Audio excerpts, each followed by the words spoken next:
रात गवाई सोए के, दिवस गवाए खाए। हीरा जन्म अनमोलता, कोड़ी बदले जाए। संत कबीर साहब।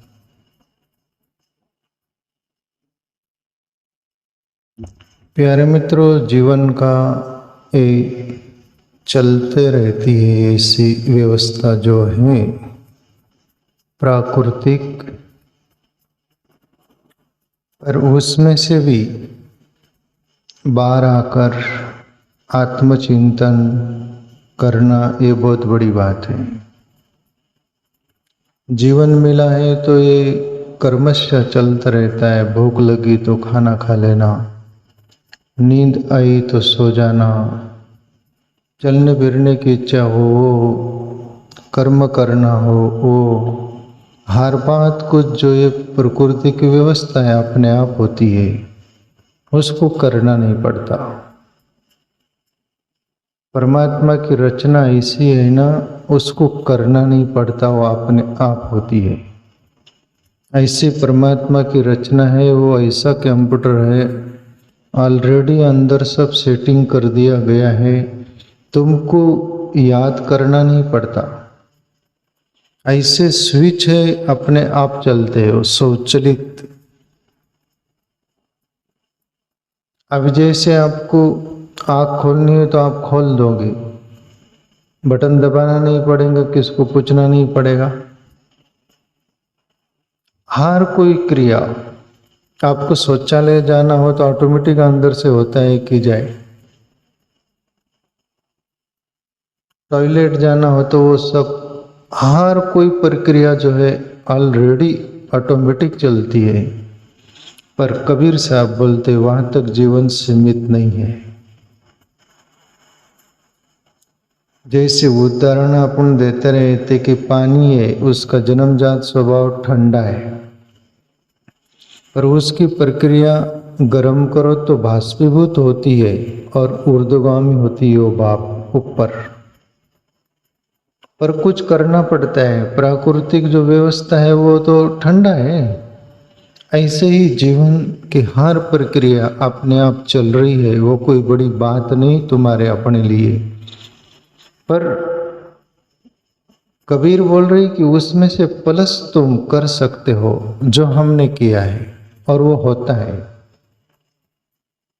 रात गवाई सोए के, दिवस गवाया खाए। दिन में खा लेना, काम धंधा करना, रोटी रोजी कमाना, हर कार्य करना, वो सब जो चलता है वो तो क्रम है प्रकृति का। वो क्या बड़ी बात हो गई तुम्हारे जीवन के लिए? वो तो पशु पक्षी पेड़ पौधे सभी कोई जी रहे हैं, उसमें और तुम्हारे में क्या फर्क? वो तो अपना प्रारब्ध भोगते हैं, उनको कुछ प्लस करने के लिए कुछ प्रकृति की उनके लिए व्यवस्था नहीं है, पर तुम्हारे लिए है, अपने लिए है। पशु पक्षी भी पेट भरते, दिन भर खाते पीते, रात में सो जाते, वो भी बच्चे पैदा कर रहे, वो भी सब कुछ समझ रहे, सभी कुछ। चिट्टियाँ दाने चुन चुन कर अंदर डालती है, वो भी संग्रह कर रही जीवन के लिए, बच्चों के लिए, उनके लिए। तुम अपन भी वही कर रहे हो, तो क्या फर्क? और फिर रात हो गई, सो जाना। कबीर साहब बोले रात गवई सोए के, और सो गए, शरीर को आराम मिलता है, मन भी चिंतन कर करके थक जाता है, मन को भी विश्राम मिलता है, शरीर को भी मिलता है। पर वहां तक सीमित नहीं बात बोल रहे कबीर साहब। हीरा जन्म अनमोलता, कोड़ी बदले जाए। ये हीरे जैसा जन्म था, ये कोड़ी बदले जाए का अर्थ होता है जो हम पशु पक्षीवत जो कर रहे हैं क्रिया, उतने में यदि सिमट गए तो कोड़ी बदले ही जीवन हुआ। पर यहाँ ईश्वर की भक्ति है, आत्मचिंतन है, भजन है, श्रद्धा भाव से जीने का एक विकल्प है। हाँ, ये सब, और इसमें आनंद है। इसमें परम शांति है, इसमें परम सुख है, इसमें जीवन मरण का चक्कर भी मिट जाने की क्षमता है और वो प्रक्रिया है, तो वो तुमने किया नहीं। उसके लिए कबीर साहब अपने को इशारा करते हैं, मनुष्य इतना तक सीमित नहीं है, आगे बढ़ो। ये उत्कृष्ट जीवन होगा प्यारे मित्रों, अच्छी संग से। सत्संग, कोई सत्य को अनुभव किया हुआ पुरुष मिल जाए तो वो बहुत बड़ी सौभाग्य की बात है। पर फिर भी सत्य का खोजी भी हो, उनके भी हम सानिध्य में हो, तो भी सुवास तो पकड़ लेंगे जैसे फूल की गंध पकड़ लेती है। हीरा जन्म अनमोलता कोड़ी बदले खोए, ये सब कोड़ी बदले ही जीवन जा रहा है प्यारे मित्रों। आज तक तुम अपन सब ने जो भी कुछ किया वहाँ तक तृप्त नहीं हो गए हम, या वहाँ तक पूर्ण नहीं हो गए, वहाँ तक पूर्णता नहीं आई, अपूर्णता ही महसूस हुई। अपूर्णता ही महसूस होता है, अपूर्णता लेकर ही वो जीवात्मा यात्रा पर निकल जाता है, दोबारा दूसरा शरीर मिलता है तभी भी वही प्रक्रिया, पर यहाँ तक सीमित नहीं। इसलिए आत्मचिंतन करो। एक साधे सब सदे, एक साधे से सब होत है, सब साधे से एक न होए, कबीर ही बोले। एक आत्मचिंतन साध लो, आत्मचिंतन से, भजन से परमात्मा और सत्य का अनुभव होगा। वो एक सदा गया तो फिर सब सदा गया, और तुम सब साधने के पीछे पड़ गए तो वो एक नहीं सदेगा। हर कोई मनुष्य अपने कार्य में लगा हुआ है, और रोटी रोजी कमाने तक सीमित है, पेट भरने तक सीमित है, भोग वासना तक सीमित है, मेरा तेरा तक सीमित है, कुछ हाथ नहीं आता।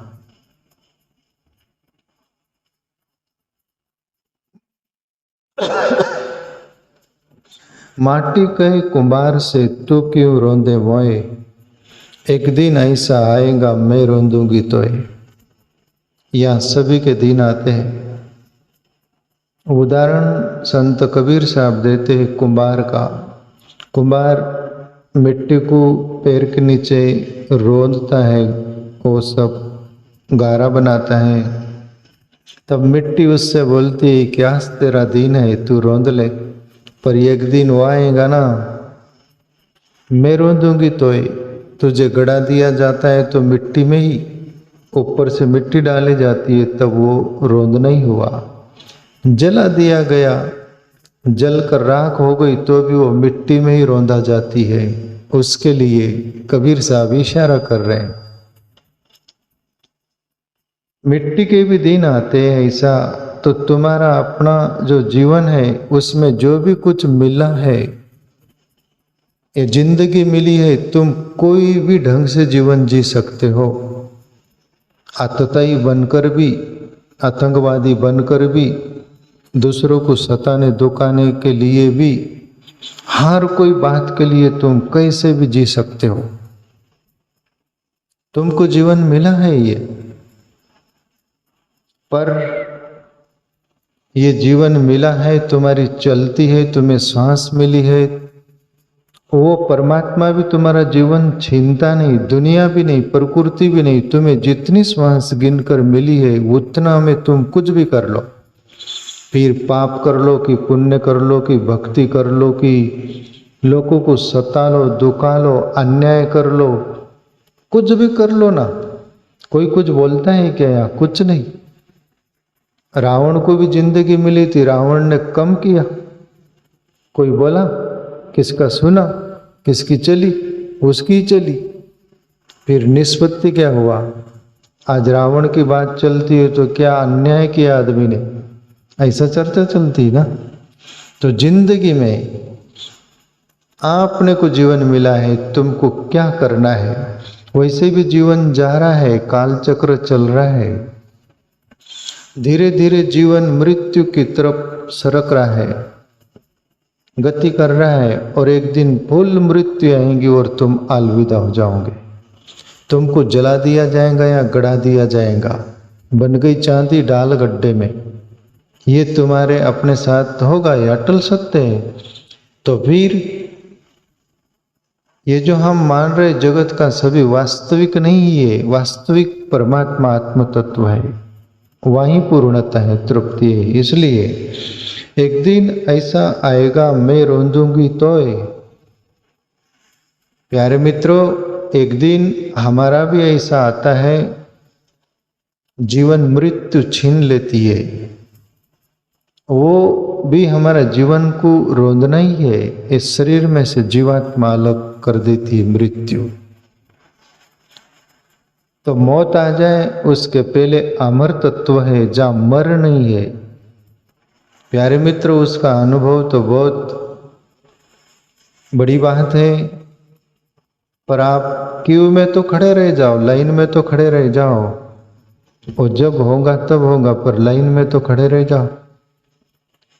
लाइन में खड़े हैं तो वहां तक पहुंचना हो गई। जैसे कोई स्कूल पढ़ रहा है तो उसकी परीक्षा भी होगी, पर परीक्षा होकर कुछ न कुछ उसको जॉब भी मिलेंगी, कुछ न कुछ होगा। ऐसा ही आत्मचिंतन की ओर हम अग्रसर हो जाए तो एक दिन जरूर उसका निष्पत्ति तुम्हारे हाथ लगेंगी। आगे कबीर साहब बोले, काल करे सो आज कर, आज करे सो आप, पल में परलय होएंगी, बउरी करेगा कब। इस दोहे पर कबीर साहब का दुआ है ये। इस दोहे पर मैं वर्षों से एक बुक में कोई पढ़ा था, उन्होंने अपने ढंग से इसका उलट दुआ बनाया था। बोले आजकल की दुनिया क्या हो गई,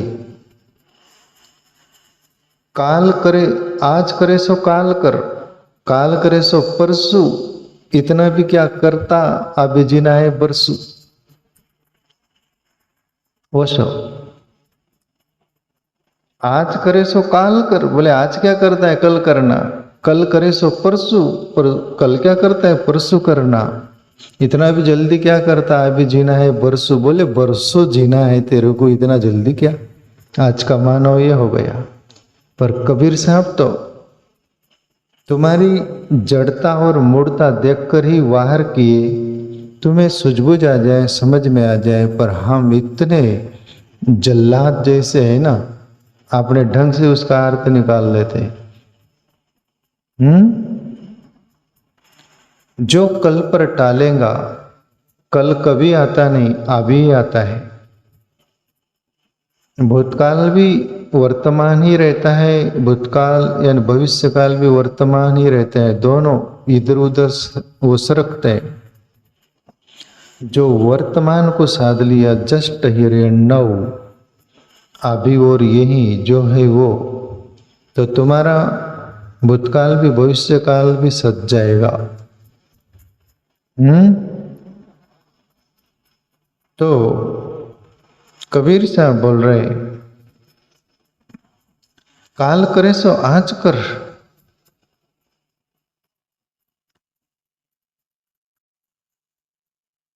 एक संत के पास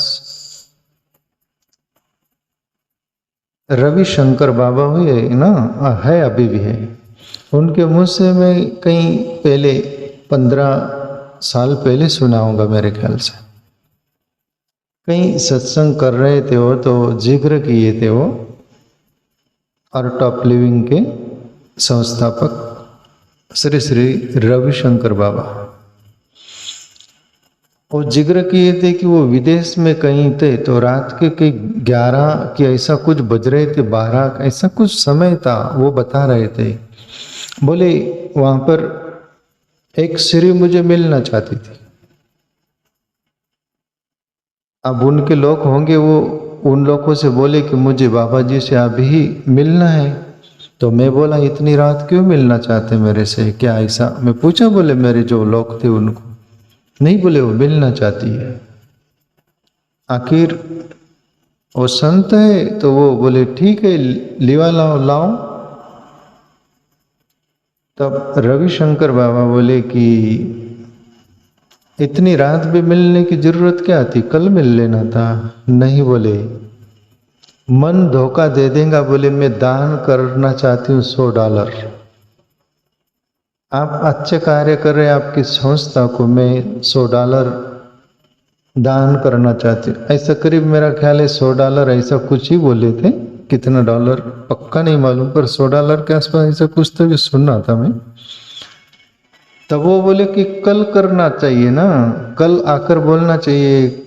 नहीं बोले, मेरा मन धोखा यदि दे दे रात भर में तो कल मैं दे नहीं पाऊंगी, इसलिए मैं अभी ही देना चाहती हूँ। तो इसलिए कबीर साहब बोले कि कुछ भी अच्छा कर्म हो, भक्ति हो, भजन हो, ध्यान हो, आत्मचिंतन हो, कल पर मत टालिएगा, अभी करिएगा। कल कभी नहीं आता, मन धोखा देता है, मन करना नहीं चाहता। इसलिए कबीर बोले काल करे सो आज कर, बोले कल नहीं आज कर, आज करे सो अब, बोले आज भी शाम तक मत टाल, अभी कर, लग जा। पल में प्रलय होंगी, बहुरी करेगा कब।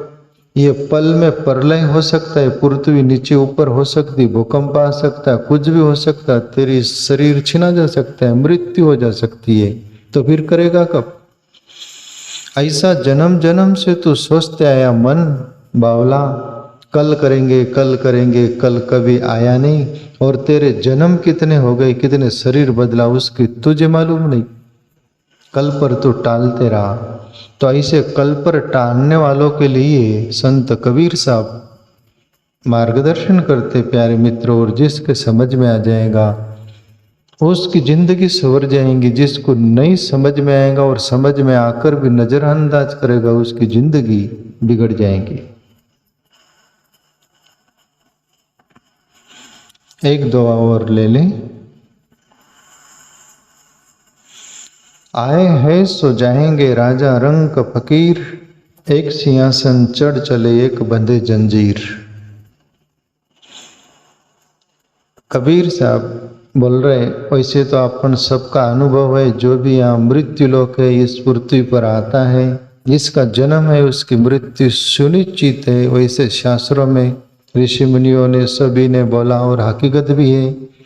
लोक लोकांतर जितने भी ब्रह्मा लोक, विष्णु लोक, शिवलोक, योग वशिष्ठ रामायण में तो आता है, मैं पढ़ा था, वशिष्ठ बोलते प्रभु राम से, हे राम, विष्णु भी मरता है, शिव भी मरता है, ब्रह्मा भी मरता है। हाँ, फर्क इतना ही है, इनकी अवधि जो है यानी उम्र एज ज्यादा होती है। देवलोग भी मरते हैं, इंद्रादि, इंद्र के इतने वर्ष होते, ब्रह्मा के इतने वर्ष होते, विष्णु के इतने होते, शिव के इतने होते। पर वशिष्ठ मुनि और प्रभु श्री राम से पीछे जो बोले हैं वो समझने लायक है, नहीं तो यहाँ पर तुम भटक जाओगे। हम विष्णु की ही ईश्वर मानकर पूजा कर रहे, शिव जी को, ब्रह्मा को, हम सकाल दोपहर संध्या काल के अंदर ही है। पर वशिष्ठ मुनि बोले प्रभु राम से, हे राम, विष्णु भी मरता है, ब्रह्मा भी मरता है, शिव भी मरता है, पर उनके अंदर का तत्व नहीं मरता। वही तत्व तुम्हारे अपन सबके अंदर है, वो कभी नहीं मरता। शरीर बदलता है प्यारे मित्रों, ब्रह्मा का भी बदलता है, विष्णु का भी बदलता है, शिव का भी बदलता है, पर वो अंदर का तत्व ईश्वर आत्म तत्व जिसको बोलते हैं, और उनका भी नहीं मरता तो अपना भी नहीं मरता। इसलिए कबीर साहब का एक पद है ना, मरियो सब संसारा हम नहीं मरे। राम मरे तो हम मरे, राम नहीं मरे तो हम क्यों मरे।